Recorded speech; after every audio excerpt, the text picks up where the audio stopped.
Hey everyone, it's Hailey, and today I'm going to be talking about some book series that I think you probably have never heard of.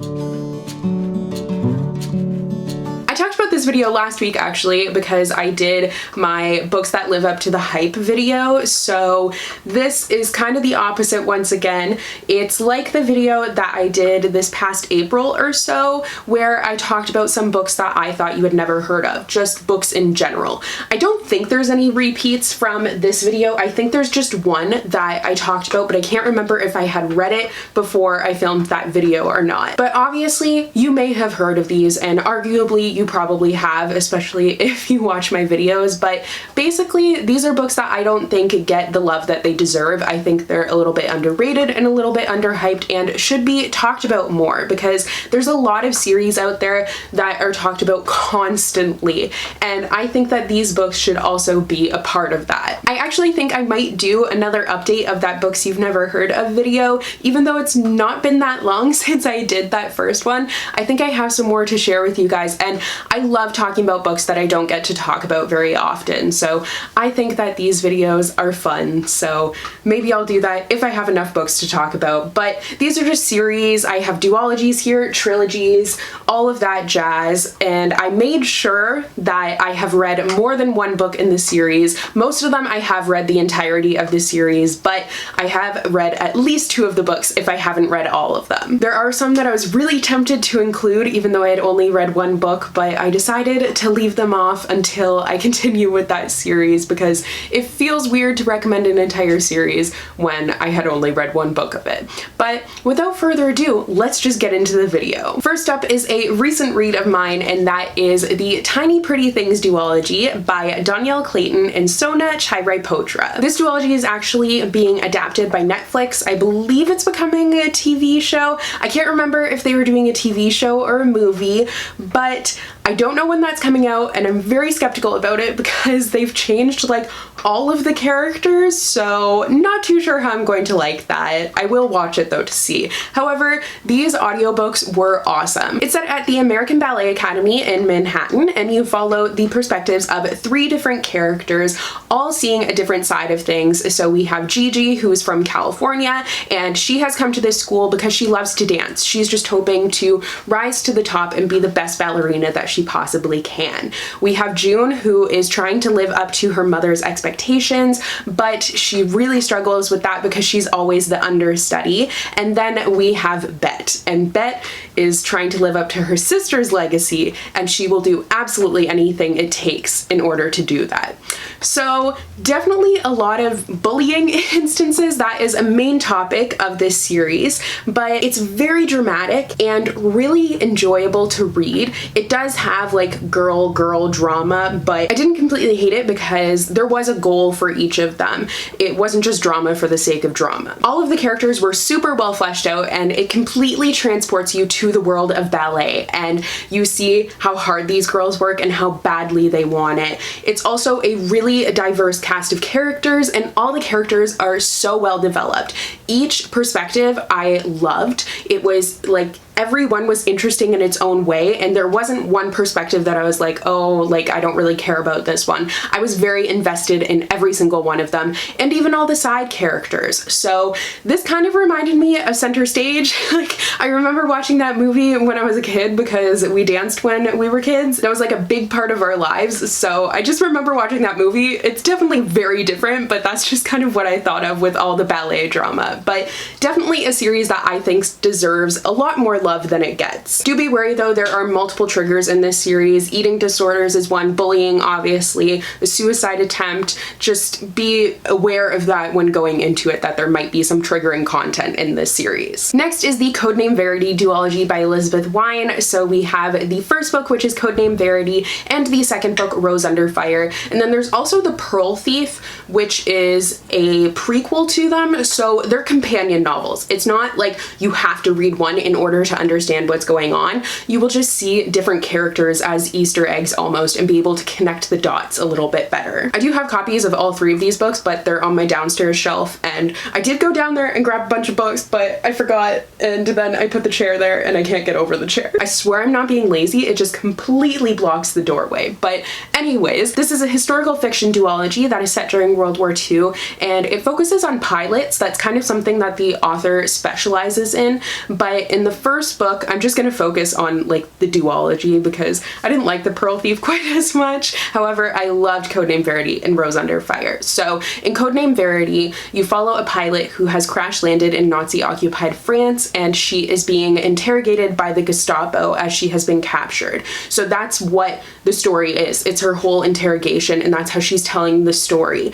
It's fascinating and just so powerful, and as is the second book, Rose Under Fire, which is set in Ravensbrück, which is the notorious women's concentration camp. So obviously neither of them are going to be easy reads, but I think they were very meaningful and taught me a lot about like pilots during that time, and I loved that they focused on females during the war. I just had like such an experience reading them and highly recommend. Next is the Finishing School series by Gail Carriger. I do have copies of these books, but they're at my parents' house. They are like the books that I couldn't fit on my shelves anymore, but I still wanted to keep. So the first book is Curtsies and Conspiracies, and then the second book, I can't think of what it's called right now. I know the color of it, I know what the cover looks like, but I can't think of the title. But I have read 2 of these books. I believe it's a 4-book series. Now, I haven't gotten the chance to get to the rest of them, but I feel like I do want to eventually. So this mixes finishing school and like typical Victorian female values with espionage. No, Curtsies and Conspiracies is the second one, Etiquette and Espionage is the first one. I always mix those 2 up. So you have these young ladies that are sent off to finishing school to learn all about manners and how to be a proper lady, but they are also learning espionage at the same time, and it is so much fun, a very unique and different read. It's kind of steampunky, which is a lot of fun, and I just had such a blast reading those 2 books. It's just been so long since I've read them, and I don't know why I didn't end up continuing with the series, but I will try to because it was a great time. Next is the Starbound Trilogy by Amie Kaufman and Meagan Spooner. This is another companion trilogy, but it is a companion trilogy of these space romances. So we have These Broken Stars, which is the first book, then This Shattered World, and finally Their Fractured Light.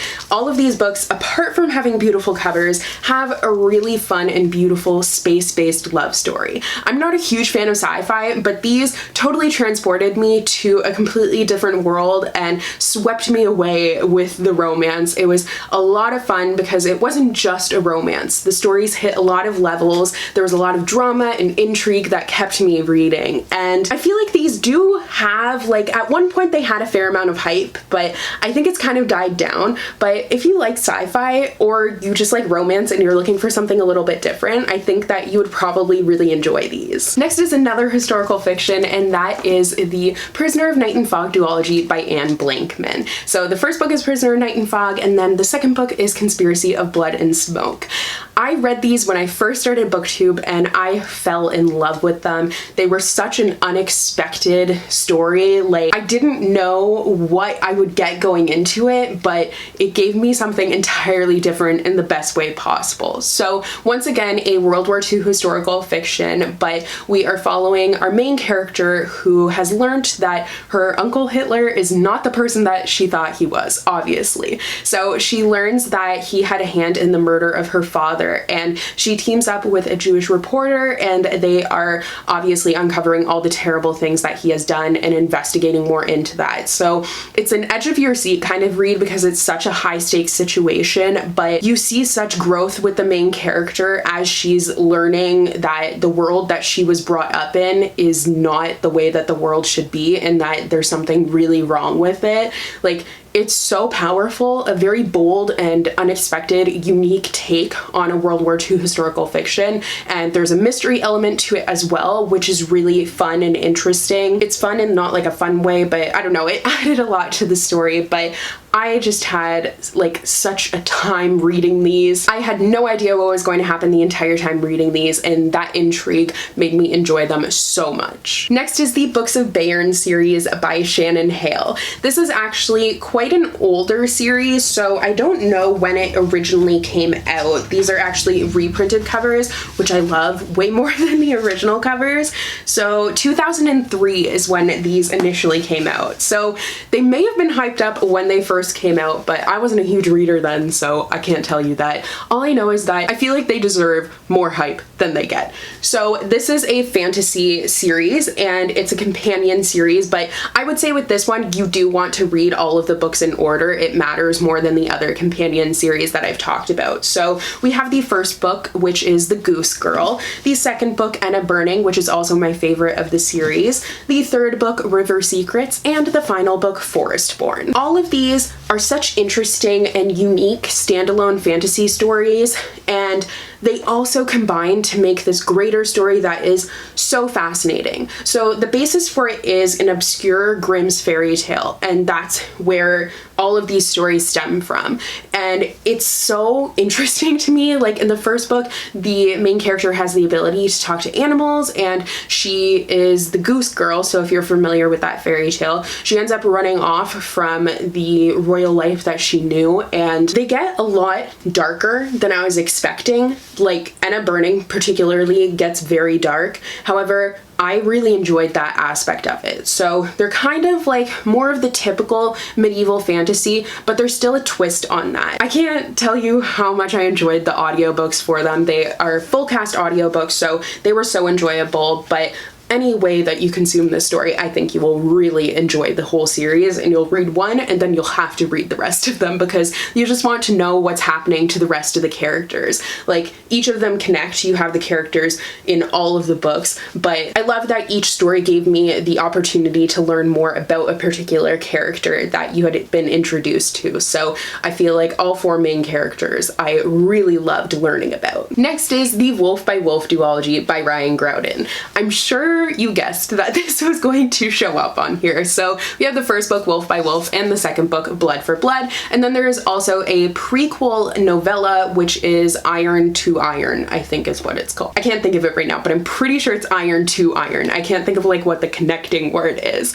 But this is the book that I'm not sure if I included in that first video. I am not sure if I had read it yet. If I had, then I probably totally did. This is once again a series that took me by surprise with how much I enjoyed it. So World War II historical fiction again. I don't know what it is, like there's no series for other historical fiction periods that I've really read. But this is very different because it's an alternate history, so it's not actually set during World War II. It is speculative almost about what would have happened if the Nazis won World War II. So you have a character who has escaped from a death camp, and she now has the ability to face shift because she was experimented upon, and she's going to use that ability in this contest. So there's this contest going all the way from Berlin to Tokyo where they ride a motorcycle. It's this motorcycle race, and whoever wins the motorcycle race gets the opportunity to meet Hitler. So she is going to face shift to look like one of the previous victors, so then she can meet Hitler and kill him because she's working for the resistance.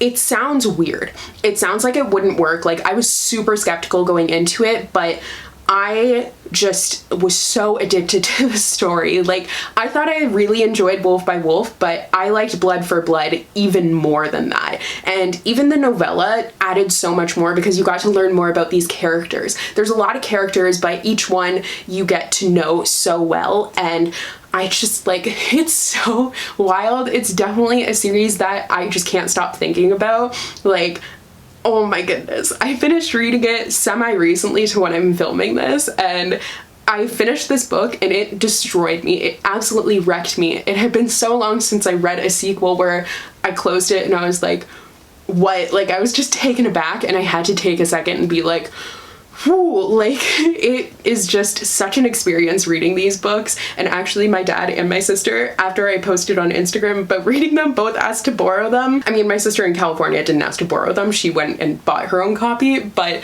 I feel like I have sold these at least to some of you guys, and I'm glad, and I hope that you enjoy them. But I hope more of you, if you haven't been convinced yet to check out this duology, please do. It's super interesting. Also, The Man in the High Castle on Amazon is the same sort of concept, so I'm going to watch that now because I just like, oh my gosh, I can't stop thinking about these. Next is the Daughter of the Pirate King duology by Tricia Levenseller. So first book, Daughter of the Pirate King, in the second book, Daughter of the Siren Queen. This is a pirate, obviously, duology, but it's just a really fun, fantastical, sort of sexy pirate story. It was a lot more risque than I was really expecting, but I had so much fun with reading it. So you follow, obviously, the daughter of a pirate king, and she ends up intentionally being captured on an enemy ship, and she's infiltrating to try and find out more information, but she ends up meeting with first mate, who's very attractive, obviously, and snarky, and they just have a really great banter relationship. But there's also a lot of like pirate and mermaid sort of things happening, so I feel like they are a solid summer fantasy, but also just really any time of year you can read them. I haven't really read that many books about pirates, but this duology was just a ton of fun and I had a great time with it. Next is the Everland Trilogy by Wendy Spinale. So I have read all three of the books, but I don't have a copy of the last book because I was waiting for it to come out in paperback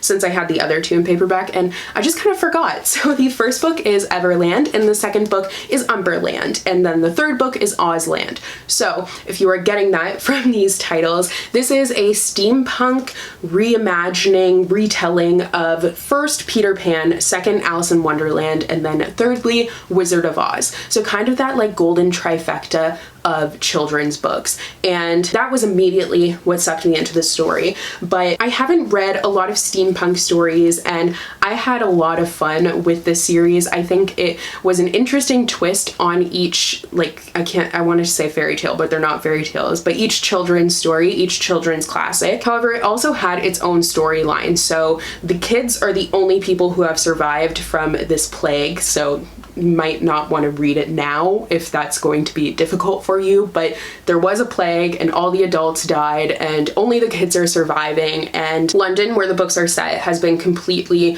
just destroyed by bombs and disease because it's historical fiction as well. So you just follow these kids as they are trying to survive after the after effects of everything that has happened recently. Really interesting concept, and I enjoyed the execution. I would say these are kind of on the younger end of YA, even though they are pretty dark, but the writing is a little bit younger, not in a negative way, just like a warning, it's a bit more juvenile. But I do plan on picking up that third book at some point because I have read it and I feel like I should have all of them. Also, I listened to the audiobooks for these as well, and they were a thumbs up from me. Next is the Kiss of Deception trilogy by Mary E. Pearson. So this starts with Kiss of Deception, and then we have The Heart of Betrayal, and finally Beauty of Darkness. I have read two of these books and I haven't gotten to this one yet, but I need to reread at least this one in order to get to this one, which is why it just hasn't happened yet. However, I had such a fun time with this fantasy story. So in the first book, there's kind of a mystery element going on because